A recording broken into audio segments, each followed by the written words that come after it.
Hello guys, welcome to my YouTube channel for more learning.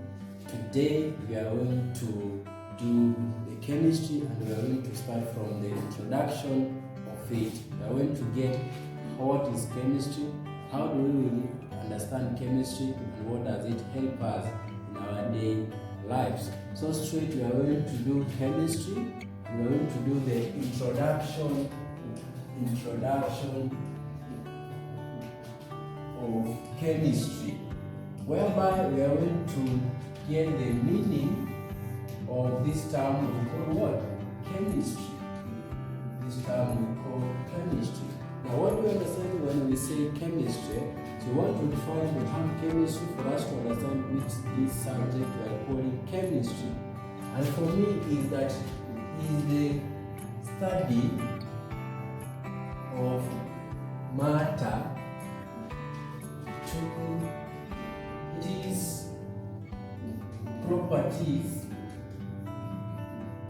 structure, composition, and changes that it undergoes, Therefore, when we talk about chemistry, that we are going to start with what? Matter, is the matter. Therefore, we should understand what is this matter. That we are going to start this matter with this relation to what? Properties. When we say properties, we mean what? They are just the characteristics, what are the features of this matter. And also, we are going to see the structure. How does this matter looks like in terms of structure? When we are going to check on the composition, what does this matter entail? So that is combined of what? Then finally, we are going to check how this matter changes from one state to the other. That's what, now that we mentioned matter, we should understand what is matter. Generally, what is matter? This thing we are going to study here in chemistry. So we are going to define the term matter. And as we know from the previous lessons that matter is anything that occupies space and has mass. Can be mass or what? Weight. It's just the same. Can be mass or weight. And that's what we mean when we say matter. Then now from here, we are going to have the states of matter. And actually there are three numbers, states of matter. States of matter. Whereby we are going to have what? Liquids, solids, and what? Gases. So these are the three states of matter. Whereby we are going to check on their what? Characteristics. Then now, sticking on this matter, we are going to check on the changes that this matter undergoes. And we are going to check when let's say we have a liquid, we want to change it to what? To a gas. What happens? How do we do that process? And this bridge is going to assist us that we have this like our solid, then it's going to change to what? To liquid. Then from here it's going to change to what? Gas. Then also there is the reverse of it. We're going to check on that. Now when a substance or when this matter changes from a solid to a liquid, we call that process as what? Melting. It is going to melt, so it is called melting. Then when it changes from liquid to a gas, it is called evaporation. Good. Now when a gas changes back to liquid, it is called what? Condensation. There is cooling taking place, so it is called condensation. And now when from a liquid to a solid, the process is called what? Freezing. So more condensation is done, and that more condensation is called what? Freezing. Also, we have those substances that changes direct from where? From the solid to liquids, and they are called what? Sublimate. They are called sublimate. Now these sublimate undergo a process called what? Sublimation. undergoes a process called sublimation. Also, there are those matter or those substances that, since it's direct from gas to a solid, they undergo a process called deposition. It's called deposition. That's fine. Now, under these subliments, we want to get some examples of these substances that sublimes. For instance, we are going to give an example. We have what? Benzoic acid. Then we have also what? Dry ice. We have dry ice. We have iodine. We have iodine. And also we have iron. To chloride. Just to mention. So these are some of the substances or the subliments. And that's what? That sublimes. So we are going to have some importance of this chemistry. Now, what are the importance of this chemistry? Just to mention that chemistry, it is what? A career subject. For me, like I'm a teacher, a qualified teacher. So it is a career because I studied it and I'm now a teacher. So that's one of the importance of chemistry. Also, chemistry helps us to solve the food shortages in the community or in the country. Also, it helps us also during what? The industrial processes when they are taking place. Also, they help us in the medicine industries and also hospitals. This concept of chemistry, it is borrowed from here. Now from here, we want to go to where what we have, or what we call some terms which are used in chemistry. Some terms which are used in chemistry. Terms used in chemistry. So we are going to start with the drug. We are going to start with the drug. And the drug, it is defined as what? As a substance that when taken to the body, it alters the normal functioning of what? Of the body. And that's what we call what? The drug. And from there, we have what we call drug abuse, is the misuse of this drug we are taking. So the misuse can be in what way? Maybe you are taking the underdose, which you have been prescribed by the doctor, or you are taking the overdose. And that's what we call what? Drug abuse. That is it. Then now from there, we have some commonly abused drugs in the country. The current one, we have bang, we have cocaine, we have heroin, just to mention them, even Changan and Mira, it is there. And now from there, we should get to know what are these effects of these what? The using drugs in the country, the long term. We have death, because there are those people who can take this too much of this drug, then they end up dying. So we have death. Also we have poverty. Having poverty is in what sense? That these people can be focused in just taking this alcohol or the other drugs which are abused. Then they forget to work. Now it leads to poverty. Also it leads to depression.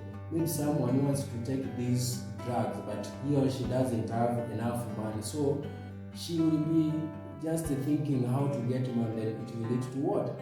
To this depression. Now knowing that, now after this introduction of those terms, now we are going to a certain thing in the chemistry which is called the laboratory. The laboratory. And what is the laboratory? Laboratory simply defines as what? Is a special room where practicals are taking place from, or where experiments are undertaken. Like it is a special room, not another room, but it is what? Special. And what makes it to be special is because the apparatus found there, the person who is being in charge of that, and that's what we call it what? It is so special a bit. And now from there, for these some experiments to take place, we have to have some source of what? Of heat, that they must be heated. Now that one directs us to sources of heat in the laboratory. Sources of heat in the laboratory. One, we have the electric kettle. Then we have the Bunsen burner. Bunsen burner. Then we have what? Candle. Just to mention. But now our area of specialization or focus it will be on the Bunsen burner. That's where we are going to do what? To focus. And then Bunsen burner, Bunsen is the name of a guy who discovered this burner. And we are going to check how it is going to look like and the major parts. The major parts of this burner. That is, we are going to have the base, we are going to have the collar, and we are going to have what? The chimney. These are the what? The major parts of this Bunsen burner. Then we are going to check out their functions. What are the function of these parts and some minor parts of this Bunsen burner. So we are going to start with what we call a base of this Bunsen burner. So the function of the base is just to do what? To stabilize what? The burner. So the function of this base is just to stabilize what? The burner.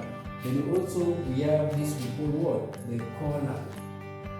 Collar, it is what is just to regulate amount of air getting into the what? The chimney through what? The air hole. Just to regulate. It's the one which regulates amount of air getting into what? Into the chimney. Then from there we have the chimney itself. Chimney is a hollow pipe where the gas from the cylinder and the air from the air hole, they mix for them to do what? To burn and produce what? Flame. That's the function of it. Now we have the air hole. We have the air hole, whereby this air hole is the one that allows, it's just to allow air to get in. Just to allow air to get in. Now from there, we have the jet. We have the part called the jet. The jet is the part of Bunsen burner that allows gas to get from the cylinder through the chimney. So just to allow it. That is it. And now, in this Bunsen burner, it is going to produce two flames. So we have what we call what? Flame. And we want to define what we call what? A flame. A flame is a burning mass of what? Gases. That's why we define a flame. It's a burning mass of what? Gases. And now we have two types of flames produced by what? By this Bunsen burner. One is called luminous. It's called luminous flame. Then the other one is called what? Non-luminous flame. The other one is called non-luminous flame. How do we produce this luminous flame? It is produced when the air hole is what? It is closed, because once it is closed, we are not going to get what? Complete combustion of this air. Therefore, it produces what? Luminous flame. Then also, how do we produce non-luminous? Non-luminous flame is produced when the air hole is what? Widely open. Therefore, there is complete combustion of gases whereby it is going to produce what? These non-luminous. Now, we are going to check on the differences between luminous and non-luminous flame, and that's why we are going to end our class for today, for this time. So we are going to check on the differences between luminous flame and non-luminous. Differences between luminous and non-luminous. So we start with this luminous. It has 4 zones. It has 4 zones. But non-luminous has what? 3 zones. That's the first difference. And the other one Luminous is what? It is bright and yellow, whereby non-luminous it is what? It is blue in color. It is blue in color. And now another difference is that this luminous it is used for lighting. This luminous it is used for lighting, but non-luminous it is what? It is used for what? For heating. For heating. Then another difference is that luminous it is large and what? Wavy. But the other one is what? Small and what? Steady. Small and steady. Then the other one, it is produced when the air hole is closed. The other one, it is produced when the air hole is wide open. And those are some of the differences between luminous and what? And luminous. So for you as a student, it's good to know it. The next time we are going to cover on how we draw these flames, and that's how we get the differences with whatever we have studied here. Thank you, stay tuned, see you next time.